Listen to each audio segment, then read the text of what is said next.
Hi, this is Culinary Gangster again. This is JP Culinary Gangster. This is my second video for you guys. I told you I was going to bring you a go-to seasoning. So this way you don't have to fumble around and start looking for certain things. I forgot one ingredient and I'll be right back. I don't want you going anywhere because it's in my cabinet. And I got it. Here we go. So I'm going to show you how to make a seasoning. So this when you come home, whatever meat you're going to have, pork chops, chicken, steak, lamb chops, pork loin, venison if you like, you can use this seasoning on it.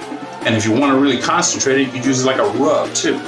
Just using other ingredients like Worcestershire sauce, olive oil, wine vinegar, all these nice little things. I'm going to show you how to just get into them and make it real quick for you to get in and out of the kitchen as fast as possible.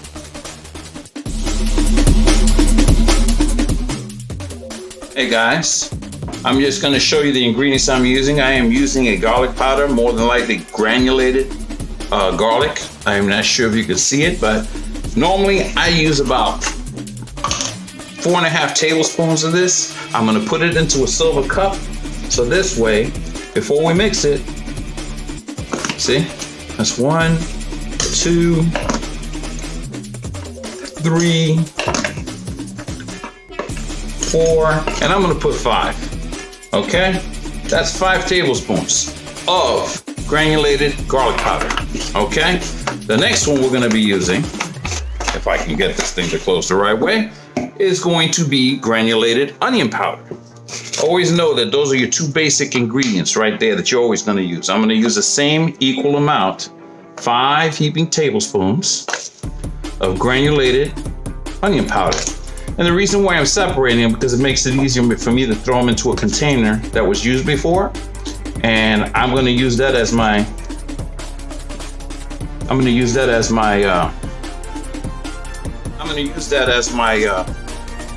my container to contain all my ingredients. This is what it looks like, okay?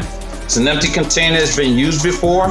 You just wash it out. Basically, you're gonna put your ingredients in there, and once everything is mixed. Now we got the 2 main components already in there, so now we're gonna start thinking about what we're gonna use. So now I have my salt.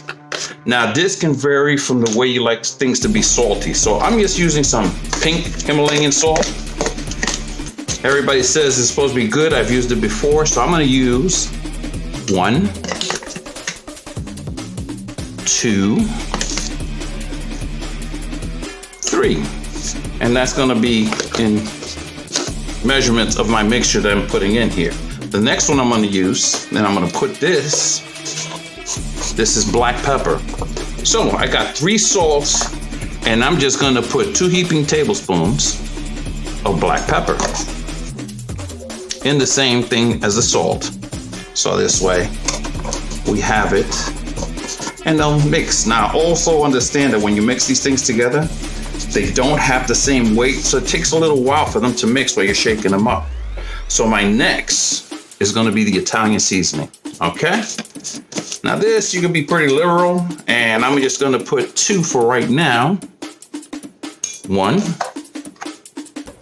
2, and I'll take another half there because I feel generous today. So now these are your basic mixtures that you can put in there. But if you like a little heat and you want a hint of heat when you cook, they got a Cajun spice. Now this, I'm only going to use 1 because depending on how hot you like things, it's going to be a heaping 1 tablespoon. Now all of this is going to get mixed up into a nice little container. And this is where the fun begins.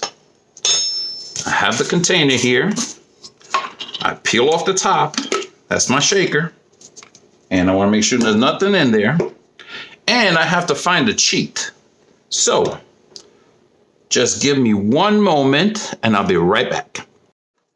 So guys, I had to make a paper funnel because I don't want to make a mess. So I'm going to start off with is the Cajun spice. So I'm just going to toss that in there and it goes right in. The next one is going to be the Italian seasoning, the Himalayan salt, and the pepper. And I'm going to slowly pour that in there so I don't make a mess. Okay. And now I'm going to put the onion powder. Wow. You're going to be smelling this real good. And the garlic. Now, as you guys can see, I have as you can see, it's almost a full container. So now the trick is to get it all mixed up. So I'm going to put the lid back on. Make sure it's on there. And then I'm going to put the upper lid on it. And now we're going to do the merengue with this until everything starts mixing up. And as you can tell, it's beginning to do a very nice job of it, see? But like I said, everything has a different weight. So if we keep shaking it up, you're going to realize that with time, it's going to look like the same stuff that you buy in the store, except it's a better cost because you made it, you know what's in it, and you ain't got to worry about what's in it because you already control what goes into it. If you want to add thyme, rosemary, and other ingredients, you can do that. Now, this is what it looks like. See?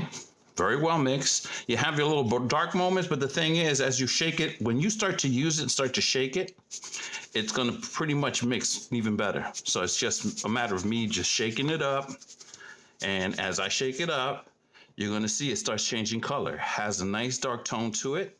That's the pepper, the onions, the Cajun spice, and the garlic. So now you're ready to use your seasoning. And this is what it'll look like when you shake it out. Right here. Just to give you an idea. Okay?